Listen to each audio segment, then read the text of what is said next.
Hello students, class 7 unit 4। बच्चों, अभी हम इसका सेकंड पार्ट रीड करेंगे। Not long after that the good old man dreamed again and the spirit of the dog spoke to him. कि ज़्यादा समय नहीं बीता था तभी गुड ओल्ड मैन के सपने में वह स्पिरिट की जो वो डॉग की जो स्पिरिट थी वो फिर से आई और उसने कहा कि telling him how the wicked people had burn the mill made from the pine tree. और उसने बताया कि किस तरह से उस विक्ड जोड़े ने जो है यानी उन दुष्ट लोगों ने जो मिल बनाई हुई थी पाइन ट्री से उसको किस तरह से उन्होंने जला दिया। Take the ashes of the mill sprinkle them on the wither trees. और उसने कहा कि तुम जाकर उस ऐश को ले आओ यानी राख को ले आओ और उसको मुरझाए हुए पेड़ों पर डालो, वो फिर से खिल उठेंगे। And they will Bloom again यानी वे फिर से खिल उठेंगे। सेट द डॉग स्पिरिट, कुत्ते की आत्मा ने यानी उस डॉग की जो आत्मा ने उस बूढ़े आदमी से ये कहा।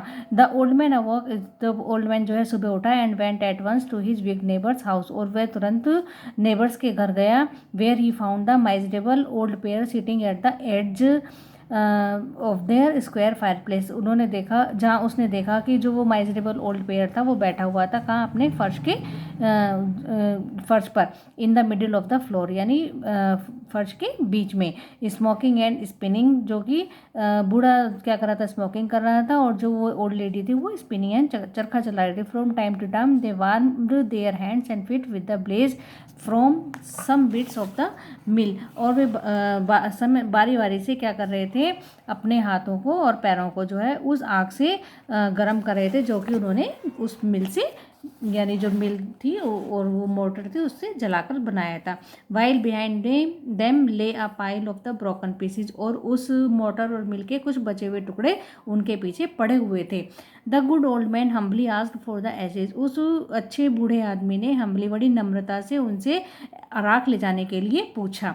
दो the covetous couple turned up their noses at him and scolded him as if he were a thief। ये तो भी उस कवेटिस यानी उस लालची जोड़े ने जो है पीछे मुड़कर देखा और अपनी नाक को चढ़ाया और उसको लगभग डांटते हुए से ऐसे देखा जैसे कि वह कोई चोर हो। They let him fill his basket with the ashes. और उन्होंने उसको एक टोकरी भरकर राख ले जाने दी। On coming home the old man took his wife. घर आने पर वह ओल्ड मैन जो है अपनी वाइफ को लेकर कहाँ गया, गार्डन में गया। इट बीइंग विंटर, सर्दी का समय था। Their favourite cherry tree was where, जो उनके फेवरेट चेरी ट्री थे वो क्या हो गए थे, सूख गए थे। He sprinkled a pinch of ashes on it. और उसने एक चुटकी जो स्प्रिंकल की क्या की, राख को छिड़का। एंड लो, और तभी it sprouted blossom until it become a cloud of pink blooms which perfumed the air.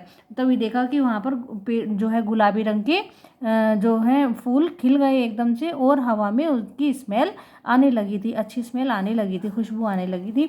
The news of this field the village. और ये खबर पूरे गांव में फैल गई थी। And everyone ran out to see the wonder.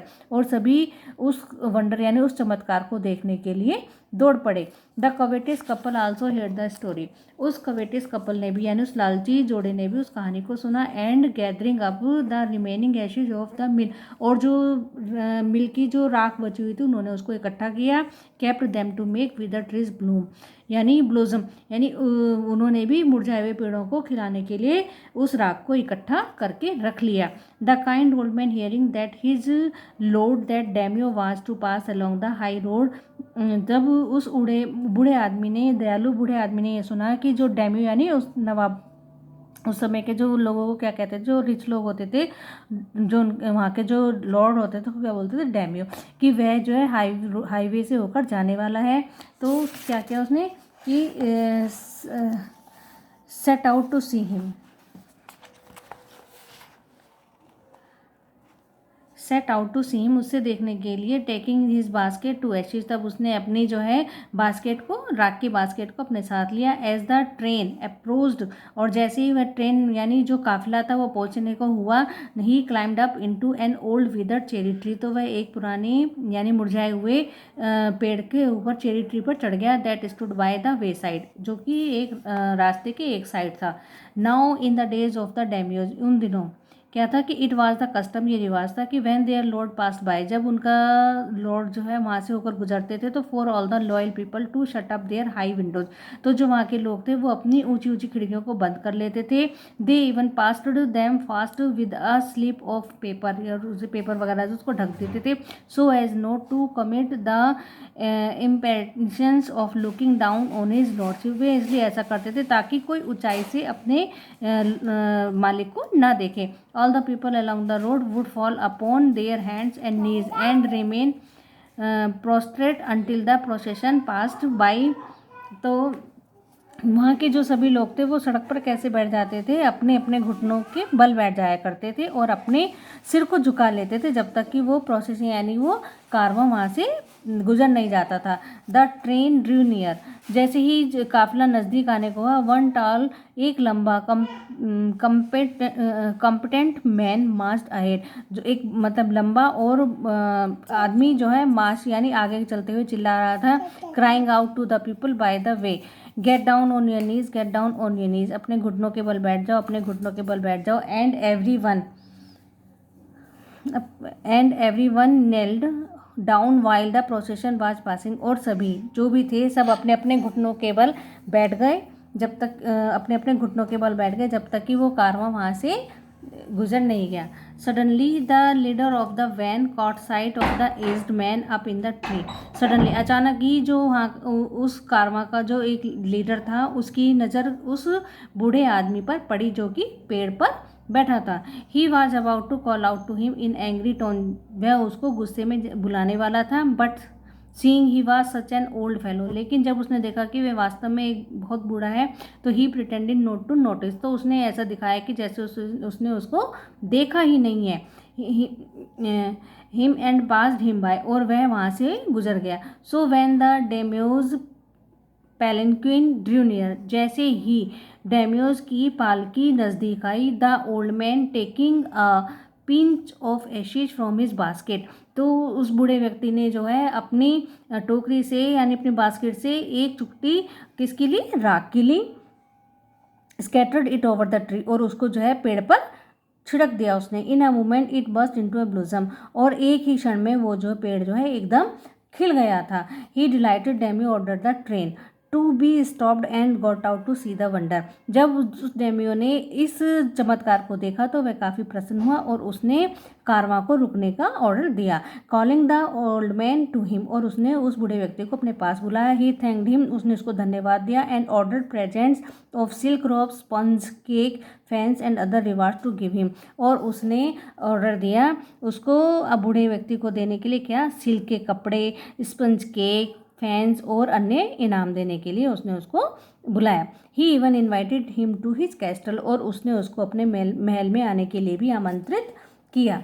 So the old man went gleefully home to share his joy with his dear old wife, इसलिए जब इतना सब हो गया तो वो जो बूढ़ा व्यक्ति था खुशी खुशी अपने घर गया अपनी खुशी को अपनी पत्नी से बांटने के लिए। But when the ग्रेडी neighbour heard of it, जब उस जो ग्रेडी नेबर यानी उस लालची पड़ोसी ने इस बात को सुना तो he took some of the magic ashes and went out of the highway, तो वह भी हाईवे पर जाकर बैठ गया उस राख को लेकर। There he waited until a daimyo's train come along and, और वह वहाँ पर बैठकर डेम्यू के कारवां के आने के इंतजार करने लगा। इंस्टेड ऑफ नीलिंग डाउन, घुटनों के बल बैठने के बजाय, like the crowd he climbed a withered cherry tree, वह जैसे वो भीड़ बैठी होती है कि घुटनों के बल उनके उस पर बैठने के बजाय वह एक मुरझाए हुए चेरी ट्री के ऊपर जाकर बैठ गया। When the daimyo himself was almost directly under him, और जैसे ही डेम्यो जो है उस पेड़ के नीचे आया, he threw a handful of ashes over the tree, उसने एक मुट्ठी राख भरकर जो है उस पेड़ के ऊपर डाल दी। Which did not change a particle, जिसमें बिल्कुल भी अंतर नहीं आया यानी कुछ भी उसमें परिवर्तन नहीं हुआ। The wind blew the fine dust in the noses and eyes of the daimyo's and his wife, तभी हवा जैसे चल रही थी तो हवा के साथ ही जो राख थी वह डेम्यो और उसकी पत्नी की नाक और आँख में चली गई। सच स्नीजिंग एंड चॉकिंग, जिससे कि उसको छींकें आने लगी और परेशानी होने लगी। It spoiled all the pomp and dignity of the process, जिससे क्या हुआ, जो वो पालकी जो मतलब जो वो कारवां आ रहा था उसकी जो साज सज्जा थी, उसकी जो राजा की जो डिग्निटी थी वो सब क्या हो गई, नष्ट हो गई। The man whose business it was to cry, और जो आदमी चिल्ला रहा था जिसका ये काम था कि get down on your knees, इस तरह से कहने का काम था, seize the old fool by collar, उसने उस बूढ़े आदमी को जो है कॉलर से, यानी बूढ़ा आदमी कौन, जो दुष्ट था, लालची बूढ़ा था, उसको उसके कॉलर से खींचा, फ्रॉम द ट्री, यानी पेड़ से उसने उसको कॉलर पकड़कर खींच लिया, and tumbled him and his ash basket into the ditch by the road, उसने उसको खींचा उसको, और उसकी जो बास्केट थी राख की, उसको एक साइड फेंक दिया सड़क के किनारे। देन बीटिंग हिम सडनली, और उसको अचानक पीटना शुरू कर दिया। ही लेफ्ट हिम फॉर डेड, और इतना मारा और उसको रास्ते पर मरने के लिए छोड़ दिया। Thus he wicked old man died in the mud, इस प्रकार जो है विक्ड ओल्ड मैन था वो मिट्टी में मर गया, यानी मड में, यानी सड़क पर जो थी उस पर मर गया। But the kind friend of the dog, लेकिन जो डॉग का जो काइंड फ्रेंड थे, dwelled in peace and plenty, and both he and his wife live to a green old age, और वे दोनों अपनी खुशी खुशी अपना जीवन व्यतीत करने लगे। ओके, थैंक यू बेटा। आज हमारा ये चैप्टर खत्म हो गया। कल से हम इसके वर्ड मीनिंग और क्वेश्चन आंसर्स करेंगे। ओके, थैंक यू बेटा।